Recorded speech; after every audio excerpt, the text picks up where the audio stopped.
Hello मेरे प्यारे शेर और शेरनियों, कैसे हैं? आशा करते हैं आप सभी अच्छे होंगे, मस्त होंगे, तंदुरुस्त होंगे और अच्छे से पढ़ाई कर रहे होंगे, अच्छे से स्टडी कर रहे होंगे। अभी तक हमारे चैनल को सब्सक्राइब नहीं किया है तो प्लीज़ चैनल को सब्सक्राइब कर लीजिए, क्योंकि आपको इस चैनल पे यानी कि इस टॉपिक पे आपको हर तरह का वीडियो मिलेगा, हिंदी इंग्लिश। तो चलिए इसको छोड़िए और चैनल पर नए हैं तो चैनल को सब्सक्राइब कीजिए और वीडियो को शेयर कर दीजिए। तो चलिए इस वीडियो में हम पढ़ाने वाले हैं यानी कि बताने वाले हैं, ये टॉपिक 4 है। कौन सा टॉपिक है? नाखून क्यों बढ़ते हैं। ठीक है, अगर ऑब्जेक्टिव क्वेश्चन नहीं देखे हैं तो जाकर ऑब्जेक्टिव क्वेश्चन देख सकते हैं इससे रिलेटेड। अगर आपको हम बता दें कि अगर इस वीडियो को आप 2 बार देख लेते हैं ना, तो ना आपको ऑब्जेक्टिव देखने की जरूरत है और ना सब्जेक्टिव देखने की जरूरत है। अगर ये वीडियो को अगर आप देख लेते हैं तो इस वीडियो को देखने के बाद ऑब्जेक्टिव और सब्जेक्टिव आपका गुलाम हो जाएगा, मुट्ठी में आ जाएगा। ठीक है, तो चलिए वीडियो को स्टार्ट करते हैं। बहुत इंपॉर्टेंट क्वेश्चन मैंने यहाँ से सब निचोड़ लेकर आया हूँ, तो आपको यहाँ से देखना है। पहला है टॉपिक नाखून क्यों बढ़ते हैं, ये गोदोली भाग 2 का है। अब बात करते हैं, यहाँ पे है हजारी प्रसाद द्विवेदी जी। आप पिक्चर की सहायता से देख सकते हैं। हर वीडियो में आपको पिक्चर तो देखने के लिए नहीं मिलेगा, लेकिन हमारे इस वीडियो में आपको पिक्चर के माध्यम से भी मिल रहा है। ठीक है, क्योंकि भाई इसमें बनाने में मेहनत लगता है।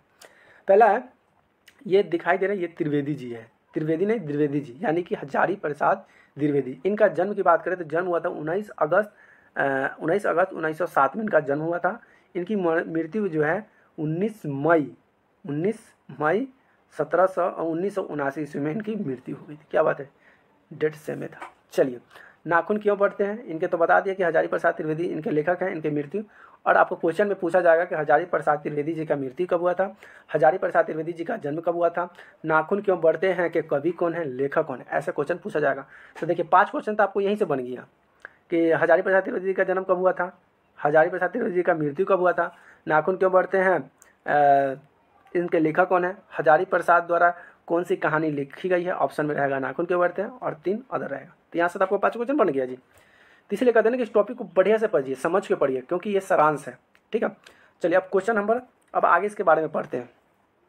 हजारी प्रसाद द्विवेदी जी साहित्य के प्रमुख संतों में से एक हैं। उन्होंने उत्तर प्रदेश के जिले बलिया में औरत डूबे छपरा नामक गांव में हुआ था। इनका जन्म हिंदी साहित्यों को अपनी लेखी की समुद्री किया और अपने ग्रहण को चिंतन भाषा का एक आयाम दिया।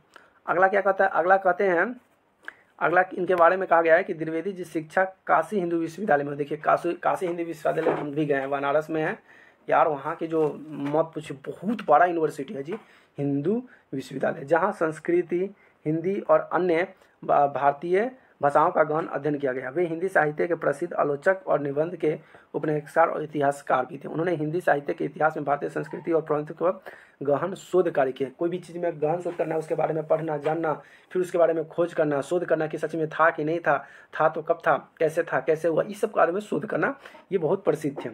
उनके प्रसिद्ध निबंध थे अशोक के फूल। देखिए अब यहाँ से भी आपको कैसे क्वेश्चन पूछा जाएगा कि अशोक के फूल के लेखक कौन है। ऑप्शन में दिया रहेगा हजारी प्रसाद त्रिवेदी, नलिनी नोचन, बहुत सारा का क्वेश्चन ऑप्शन में रहेगा। और इस चीज़ का लेगा, फिर ऐसा भी रहेगा कहानी का प्लांट के लेखक कौन है, उपन्यास बाण भट्ट की आत्मकथा के लेखक कौन है, अनाम दास पोथा के लेखक कौन है। तो इस सभी चीज़ के जो ये प्रसिद्ध लेखक कौन है, हजारी प्रसाद द्विवेदी जी हैं। तो देखिए यहाँ से आपका क्वेश्चन 5 को बन गया। चलिए अगला है, अगला क्या कहता है कि मील का पत्थर माने जाते हैं, लेकिन लेखनी में भारतीय संस्कृति, धर्म और दर्शन का गहन समझ दिखाई देता है। द्विवेदी जी के साहित्य दृष्टिकोण का व्यापक था। उन्होंने अपनी रचनाओं का समाज, संस्कृति और मानवीय के मूल्यांकन केंद्र था और शिक्षा के क्षेत्र में उन्हें योगदान के भूषण को सम्मानित किया गया था और उन्हें सम्मानित भी किया गया था उनकी शिक्षा के क्षेत्र में। ठीक है, आगे क्या कहता है, अगर आगे की बात करें तो देखिए आगे क्या कहता है। आगे कहता है कि हजारी प्रसाद द्विवेदी हिंदी साहित्य के नया आगाम दिए, मतलब एक नया स्थान दिए, नया सोच दिए, नया विचार दिए, नई रचनाएं किए। आज भी साहित्य प्रेमी और शोधकर्ताओं के लिए प्रेरणा का स्रोत है। उनकी गहन दृष्टि और सहज भाषा शैली ने हिंदी साहित्य में एक विशेष स्थान दिलाया। इनका योगदान हिंदी साहित्य के विकास में अमूल्य है और वे सदैव स्मरणीय रहेंगे। ये सभी चीज़ क्या द्विवेदी जी के कहानी द्वारा कही गई है। अब बात करते हैं कि पाठ का सारांश क्या कहता है। ठीक है, पाठ के सारांश के बारे में, पाठ के सारांश करें तो नाखून क्यों बढ़ते, एक निबंध है। क्या है? एक निबंध है, कहानी नहीं है, एक निबंध है जिसमें लेखक नाखून को बढ़ते हुए प्रक्रिया के माध्यम में जीवन के विभिन्न पहलुओं पर विचार करता है कि आखिर नाखून बढ़ता क्यों है, नाखून बढ़ने क्यों दिया जाता है। नाखून एक छोटी सी चीज़ है, लेकिन इसे बढ़ने की प्रक्रिया में कई महत्वपूर्ण बातें सिखाती है। यह विज्ञान प्रदर्शन और जीवन के वास्तविक और जोड़ने और गहरी सोच के प्रस्तुत करती है। अगर कोई पूछे कि बाल क्यों बढ़ती है, नाखून क्यों बढ़ते, व्यक्ति का हाइट ज़्यादा नहीं बढ़ता है लेकिन उसका नाखून हमेशा बढ़ते रहता है, बाल हमेशा बढ़ते रहता है। आखिर ऐसा क्यों होता है? इसकी गहरी सोच की, उनके बारे में बहुत अच्छी से सोच प्रस्तुत किया तो उनका प्रक्रिया निकला, नाखून की प्राकृतिक विज्ञान निकला कि ये कोई ऐसा काम नहीं है, ये प्रकृति का विज्ञान है। क्या है? तो नाखून को बढ़ना एक प्रकृति विज्ञान है जिसे हमारे शरीर के अन्य हिस्सों में तहत होती है। नाखून केराटिन नामक प्रोटीन से बनता है। क्या है? केराटिन। केराटिन हमारे शरीर के जो बहुत सारे जो हम खाना खाते हैं ना, भोजन ग्रहण करते हैं, तो उसमें एक केराटिन नाम का प्रोटीन होता है जिसकी वजह से नाखून क्या होता है? बढ़ता है। अब किसी का नाखून पीला हो जाना, खराब हो जाना, इसका मतलब उसमें केराटिन नाम का जो प्रोटीन नहीं पाया जाता है, इसकी वजह से उसके नाखून नहीं। लेकिन नाखून बढ़ता किस लिए है? तो नाखून बढ़ता है केराटिन। तो आपको क्वेश्चन पूछा जाएगा कि नाखून बढ़ने में किसका प्रोटीन सहायक होता है? तो नाखून बढ़ने में केराटिन नामक का प्रोटीन सहायक होता है जो हमारे अंगुलियों और पैरों के अंगुलियों के सिरों पर स्थित होता है और हमारे अंगुलियों की सुरक्षा करते हैं और विभिन्न कार्य में सहायक करते हैं।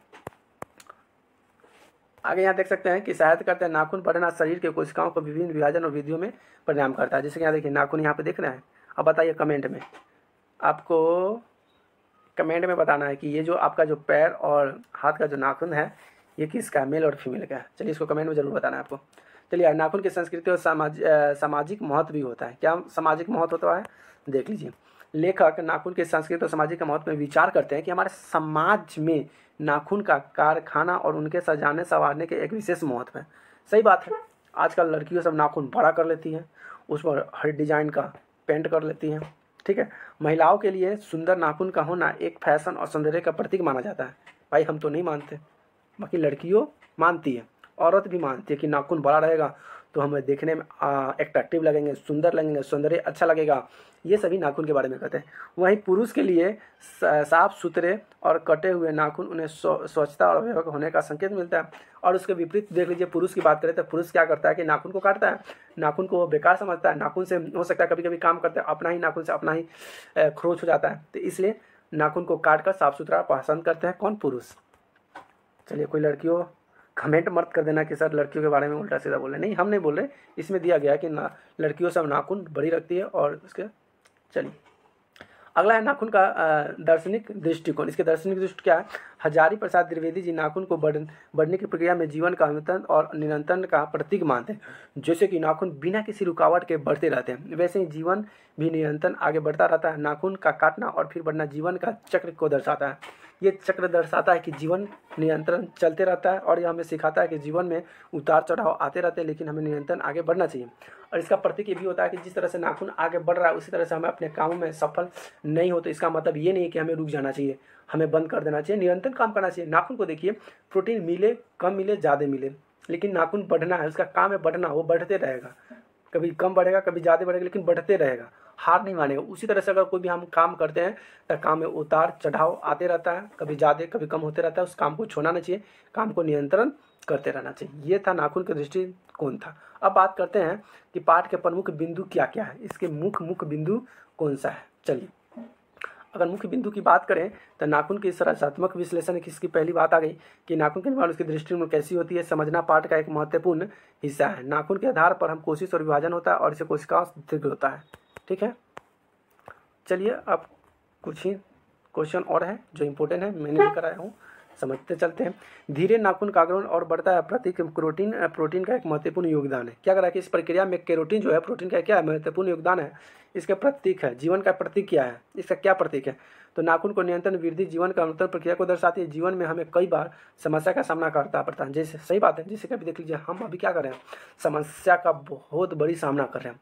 आप कहिएगा सर आप क्या कर रहे हैं, तो देख लीजिए मैं स्कूल पढ़ाता था, स्कूल में सैलरी नहीं मिला सही से, स्कूल छोड़ दिया। ट्यूशन पढ़ाता था, ट्यूशन में 1 साल से बच्चों का पैसा बाकी है, किसी किसी के यहाँ तो 2 साल से पैसा बाकी है, बच्चा पैसा नहीं दे रहा है, तो कितना हम जीवन से जूझ रहे हैं। जीवन हमें कई समस्याओं का सामना करना पड़ता है। ये देखिए हम ही नहीं कर रहे हैं, हर जो व्यक्ति होता है ना अपने लाइफ में ये चीज़ करता है, अपने जीवन में इस समस्या से जूझता ही है। किसी का समस्या कुछ भी हो सकता है, किसी की समस्या पढ़ाई से रिलेटेड हो सकता है, किसी का काम से रिलेटेड हो सकता है, किसी को पैसा से रिलेटेड हो सकता है। तो हमारे अंदर सोच लिए मेरे अंदर कितना अभी समस्या है, लेकिन हम अपनी समस्या किसको कहें, कोई सुनने वाला नहीं है, कोई समझने वाला नहीं है, और किसी को बताते हैं तो मजाक उड़ाएगा। इसलिए अंदर में समस्या बहुत है, पीड़ा बहुत है, लेकिन हम किसी को बता नहीं सकते, किसी को कह नहीं सकते। और पीड़ा हम जानते हैं और हम सहते हैं। तो वही करा है कि नाखून नियंत्रण जीवी होता है, लेकिन यह कभी रुकने वाला काम नहीं होता है। जीवन में जिस तरह से कई बार समस्या का समाधान करना पड़ता है, लेकिन हमें कभी रुकना नहीं चाहिए। लेकिन देखिए, अभी हम रुके नहीं हैं, अभी हम चल रहे हैं, पैसा बाकी है, फिर भी हम उसके यहाँ पढ़ाने जाते हैं, बच्चों को पढ़ाते हैं, उसे डांटते नहीं है, बस पैसा समय पे नहीं मिलता है, तो बहुत दुख होता है। ये सभी समस्या हमारे अंदर हैं। जैसे नाखून के कटने के बाद फिर भी बढ़ जाते हैं, वैसे भी हमारी समस्या का उभर कर आगे बढ़ना चाहिए। अब देखिए, कहता है कि नाखून काटने के बाद फिर कैसे होता है, नाखून काटें और फिर नाखून फिर बड़ा हो जाता है। उसी तरह से हमें मेहनत करना चाहिए, गिरना चाहिए, अब फिर उठना चाहिए, फिर चलना चाहिए। ठीक है, कोई अगर हम मैथ बनाते हैं तो मैथ में हमें गलती हो गया, तो इसका मतलब नहीं है कि इसको छोड़ दें। गलती हो गया, चलिए तुम साइड फिर से बनाइए, फिर से बनाइए, फिर गलत, फिर से बनाइए, फिर सोचिए इसमें कहाँ गलती हुआ है, फिर इसको साइड कीजिए, फिर बनाइए। अब हमको देख लीजिए, हमारे 1 साल हो गया यूट्यूब पर पढ़ाते हुए, और हम फ्री पढ़ाते हैं, लेकिन अभी तक सब्सक्राइबर मेरा 40-45। तो क्या हम पढ़ना छोड़ दें? अब हिम्मत तो हार चुका है, लेकिन करे क्या? चलिए, तो वही बात है, नाखून क्यों बढ़ते हैं, समस्या आती जाती रहती है, और काम को नियंत्रण बनाए रखना चाहिए, बढ़ते रहना चाहिए, यही उद्देश्य है। अगला है कि नाखून की अगर बात करें तो इसका सामाजिक और सांस्कृतिक दृष्टिकोण भी होता है। क्या होता है, लेखक नाखून को सामाजिक और सांस्कृतिक महत्व भी उजागर करते हैं। इसे सामाजिक और सांस्कृतिक रूप से भी देखें। नाखून का रख रखाव हमारे समाज में व्यक्तिगत सुरक्षा और सौंदर्य का प्रतीक माना जाता है। अभी पहले ही बता कि अगर सामाजिक की बात करें तो समाज की अगर बात करें तो समाज में क्या कहते हैं, औरतें सब नाखून को सुंदरता के लिए रखती है, संवरने के लिए रखती है, उसे नेल करती है, अच्छी लगती है, एक्टिव भी लगती है।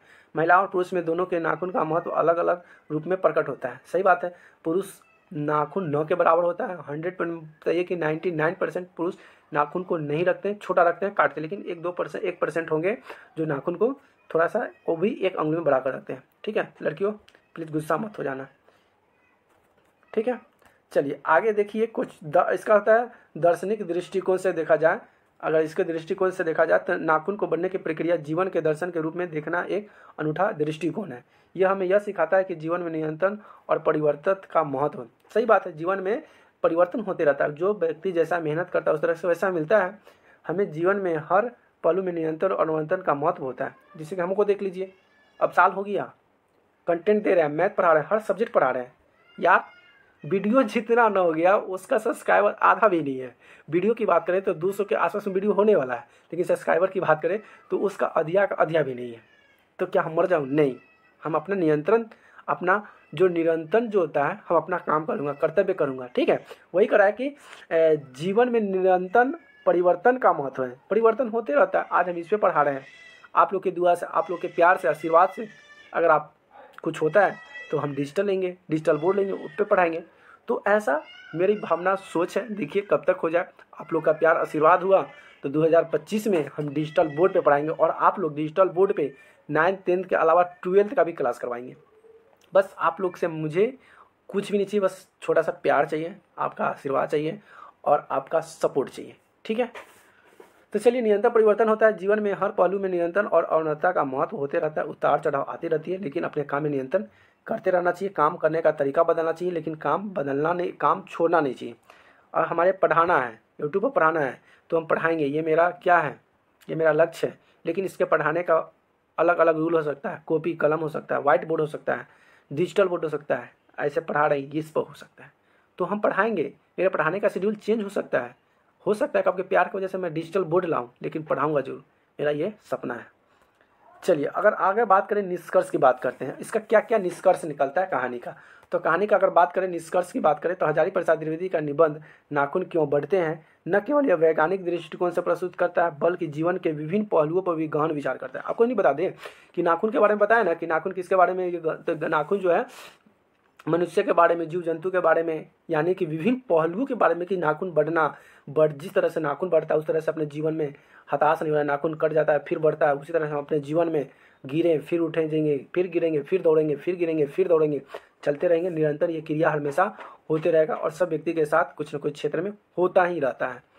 यह निबंध हमें नाखून के माध्यम से जीवन के महत्वपूर्ण सिद्धांतों को समझने का अवसर प्रदान करता है। सही बात है, जिस तरह से नाखून बढ़ता है उस तरह से जीवन में हमें भी बढ़ना चाहिए, हमें भी अच्छे काम करने चाहिए, हताश नहीं होना चाहिए, हमें हार नहीं मानना चाहिए, काम करते रहना चाहिए। ठीक है, तो ये नाखून क्यों बढ़ते का ये निष्कर्ष निकलता है, और ये यहाँ से हमारे सबसे यहाँ से पूरा सॉल्व हो चुका है। अच्छा, थोड़ा 1-2 लाइन और है, उसको भी देख लीजिए क्या कहता है। कह रहा है कि नाखून का निरंतर हमें जीवन का अनिवार्य प्रक्रिया को याद दिलाती है और हमें सिखाती है कि जीवन में निरंतर आगे बढ़ता रहना चाहिए। इस प्रकार निबंध छात्रों को वैज्ञानिक, संस्कृति और दार्शनिक दृष्टिकोण से जीवन को समझने में मदद करती है। बस सिंपल सी बात ये समझ लीजिए कि जिस तरह नाखून को बढ़ता है और काट दिया जाता है और फिर नाखून अपने कामों में लगकर बड़ा हो जाता है, क्या हम अपनी कामों में एक बार असफल होने के बाद क्या दूसरा सफल नहीं हो सकते? बिल्कुल हो सकते हैं। बस आपको मेहनत करने की ज़रूरत है और कर्म करने की ज़रूरत है। कर्म का मतलब काम होता है। ठीक है, तो आज का ये मेरा टॉपिक था, नाखून क्यों बढ़ते हैं। मैंने बहुत ही रोचक तरीक़ा से करवाया और बहुत ही इम्पोर्टेंट था। आपको ये वीडियो कैसी लगी प्लीज़ कमेंट में ज़रूर बताइएगा। अगर वीडियो अच्छी लगती है वीडियो को लाइक कीजिएगा, वीडियो को शेयर दबा के कीजिएगा, और चैनल पे नहीं तो चैनल को सब्सक्राइब जरूर कर लीजिएगा। और इस तरह टाइप का आपको नोट्स, कोई भी सब्जेक्ट का नोट्स लेना चाहते हैं, आपको क्वेश्चन लेना है, PDF फॉर्म में लेना है, तो आपको कुछ नहीं करना है, इस व्हाट्सअप नंबर पे मैसेज करना है और वहाँ पे आपको कोई भी सब्जेक्ट का नोट्स लेना है या क्वेश्चन आंसर लेना है, आपको मिल जाएगा। उसके लिए आपको कुछ नहीं करना है, वीडियो को लाइक करना है, शेयर करना है, एक प्यारा सा कमेंट करना है और चैनल पे नहीं तो चैनल को सब्सक्राइब जरूर कर देना है। बस इतना ही करना है।